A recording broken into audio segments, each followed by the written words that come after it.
friends. Welcome or welcome back to Get Ready with America. My name is SJ, and I'm getting you ready for the 2022 elections state by state. This video will be discussing North Dakota, where that is their actual highway welcome sign and state motto, and people don't register to vote, which blows my mind a little bit. My eye look will be inspired by the official school colors of the University of North Dakota, pink and green, for the prairie rose, the state flower. If you want to watch any other 2022 state preview videos, I'll have my Votemas playlist linked below, where you'll also find links to more info about the elections in North Dakota. Standard disclaimer, this video was filmed and posted in early January. I hope the vast majority of the information I'm sharing will still be relevant whenever you're watching this up to the state's primary date.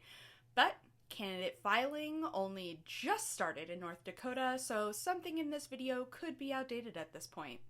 Check the state government links in the description box for the most up-to-date information. Let's get into it. Republican Senator John Hoeven is running for a third term to the U.S. Senate. He won his last election with 78.5% of the vote, and I've never heard of him before writing this script, meaning he's not doing anything foolish, so he's probably going to win. Sorry, other candidates.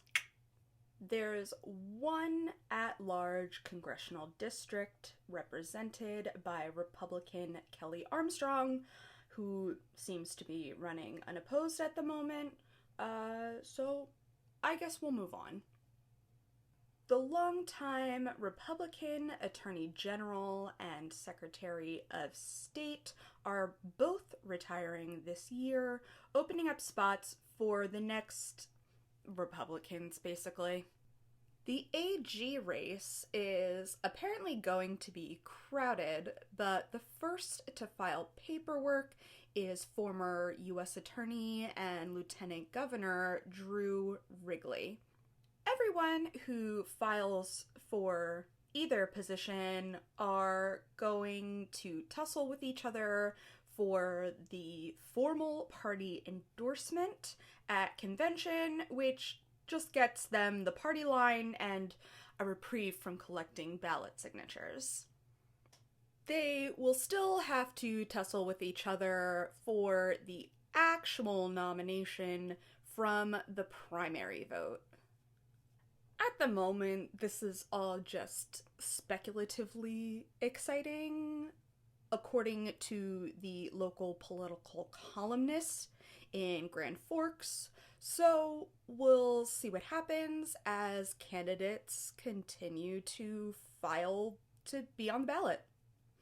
Odd-numbered districts of the state Senate and state House are up for re-election, and I think this is the first state discussed where the lower house also has 4-year terms and staggered elections.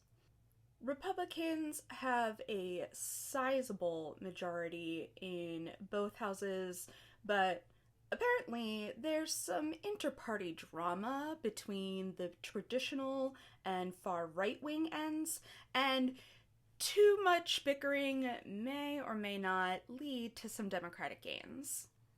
North Dakota's primary is on June 14th. As I mentioned at the top of the video, residents don't actually register to vote in the state, instead having to present ID at the polls. Since they only allow state-issued IDs, I'm guessing their IDs denote whether someone is a U.S. citizen. This pretty much means that unless a convicted felon is incarcerated or doesn't have a state-issued ID, they're able to vote. Since no one is formally registered to a party, voters choose at the polls which primary they'd like to vote in. Anyone can request a mail-in ballot, and there's discussion on the state website of past early in-person voting, but no info about it for this year, so I guess that's TBD. And that's the look. Please be sure to check the description box for the playlist of all my Votemas videos, as well as links to learn more about voting in North Dakota. I'll be covering all 50 states and DC, so check the playlist or stay tuned to learn more about your state. Please help the channel, the algorithm, and democracy by liking this video right down there and leaving a comment if you want to hear all about why the University of North Dakota doesn't really use pink anymore and other random facts about the school that I read on their website. I know you are so intrigued. Subscribe to the channel so the next Votemas video shows up right in your feed. Thanks. I'll see you again soon.